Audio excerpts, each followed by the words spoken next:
A lot of people use the Enneagram simply to figure out their number and maybe understand themselves a little bit better. And honestly, that's fine. If all you want is a label and a little insight into how you operate, that's a valid way to use it. But here's what most people don't realize.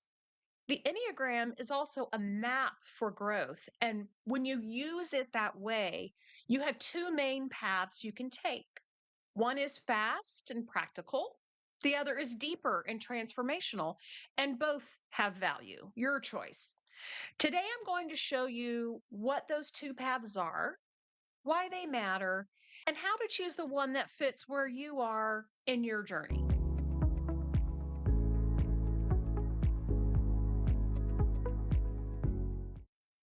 People come to the Enneagram for all kinds of reasons: conflict at work, relationship challenges, stress, or just curiosity about their personality types.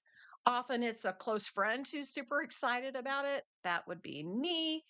Or it's a therapist or a coach who introduces it. Also me. Or maybe a partner or a potential partner or a workplace introduces it. Lots of different ways to learn more about yourself and others. But underneath all of those reasons, there's usually one thing in common. You want something to change. The Enneagram can guide that change, but it's not a one size fits all journey. Some people need relief now. Others are ready to go deep and shift their entire way of being. That's where the two paths come in. The first path is what I call the remedy path. Think of it like a quick, targeted intervention. You've got a problem, you want to fix it. Maybe you're stressed and snapping at your team. Maybe your communication with your partner is stuck. Maybe decision making feels like walking through fog. The remedy path uses the Enneagram to quickly identify your patterns and give you practical tools to get relief fast. And it's like taking an aspirin for a headache. Well, you should feel better quickly, and that's valuable. But remedies treat the symptoms, not the root cause.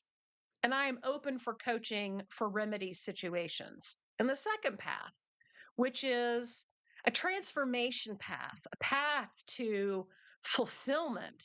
That's what we're all looking for: personal, professional fulfillment, right? This is where the Enneagram becomes your personal compass for deep change. You start seeing how your patterns have been running the show, shaping your choices, relationships, and even your identity. You begin letting go of outdated roles, false identities, and unconscious habits. It takes more time. I mean, I've been studying the Enneagram for 15 years and I'm still uncovering layers. It's a very powerful tool, depending on how you want to use it. It does lead to a grounded confidence, a clarity of purpose, and an emotional freedom. Your relationships shift. Hard to say because you've shifted. The work changes because you bring a different energy. This is the Phoenix rising path, not just change, but renewal. So, which path is right for you? Ask yourself, do you need immediate relief from a pressing challenge? Or am I ready to dig deep, even if it takes longer to create lasting change? You can start with either. And often people begin with the remedy path. I know I did. And then step into the transformation path, the path to fulfillment once they have some breathing room. The Enneagram can be a self awareness tool or a growth map. It's two paths, two journeys, one starting point. Which one is calling you right now?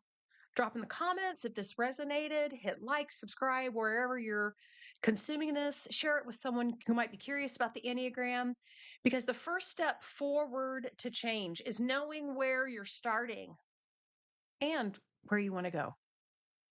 And until we see each other again, I hope you have a powerful day. For those those of you who are not familiar with your Enneagram type, please consider using this QR code to a link to a specially priced Enneagram Compass assessment, as well as a 90-minute debrief with me to better understand your type, where it might be tripping you up.